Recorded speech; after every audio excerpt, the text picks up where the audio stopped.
Dave, it's great to talk to you. You're one of the organisers of the conference, Schrödinger at 75. Can you tell me how you got involved and a little bit about the process of developing it? Thank you. It's great to talk to you too. My involvement began with a phone call from one Luke O'Neill about 15 or 18 months ago, and a request to join him for a cup of coffee and offer him a piece of advice. And this is where it's ended up. This is a common theme, by the way. It is indeed. I've worked with Luke before, I should have known, right? But I was intrigued. And he told me the story of the previous event that was held to commemorate the 50th anniversary, and said that a group of people were interested in doing one for the 75th. And would I like to offer a piece of advice, be part of the process? And I said yes. As I said, I'd worked with Luke before. And I thought the whole idea was really interesting. And it started over a coffee conversation in Science Gallery, and it's progressed to here.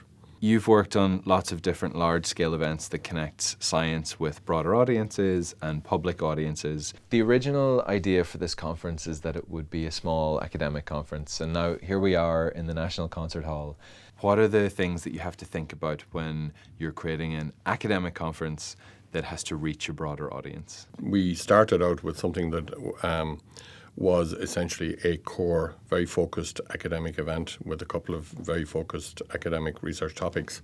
Quickly realised that if we were going to have an impact with the event, which was one of the reasons for doing it, that we were going to have to broaden the scope, both of the agenda and of the potential audience, and try and put something together that had a much broader appeal than just the focused academic units in this particular area. So we started to build concept ideas of potential speakers, potential agenda topics, and see how we would thread them together. We also wanted very much to not have a backward-looking discussion. We had a really strong desire to ask the participants to actually look forward and maybe get out of their comfort zone a little bit, and instead of presenting their latest research paper, to actually turn around and say, okay, I'm going to make some predictions here. Okay, I'm going to look forward. So that started the future of theme. And then we picked a whole array of particular topics and said we want people to talk about the future of consciousness, biology, genetics, and so forth. Okay.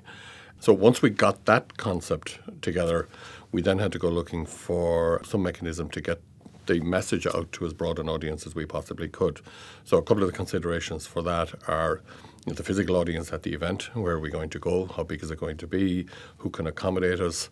And then also, what are we going to do for potential audiences outside those who would attend, who would physically attend? So we went through the potential options in terms of venues, and we're delighted to have ended up in the National Concert Hall. For a whole host of reasons, we're really happy. One, it's a wonderful venue.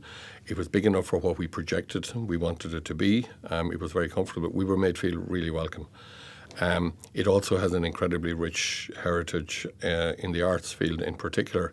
And one of the things that we wanted to do was not isolate science away from arts. And this, just because of the venue, gives us some mechanism to actually thread arts and science together a little bit.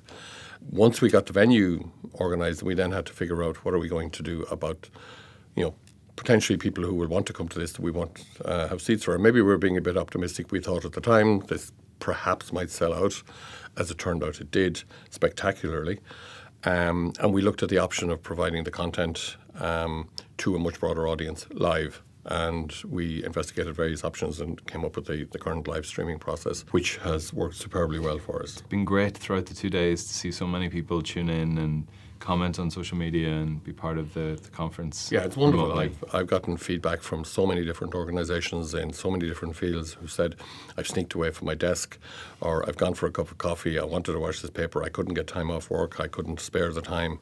I'm watching it in the local coffee shop. Or quite a few organisations said, we've got the department together and we're showing it in the department, right? So there's been immense interest outside the actual physical audience that is here. And that's really gratifying. That was what we really wanted to do. We wanted to build on the people that were here and the atmosphere and the buzz and the excitement and make that available to people outside. And I think we've succeeded.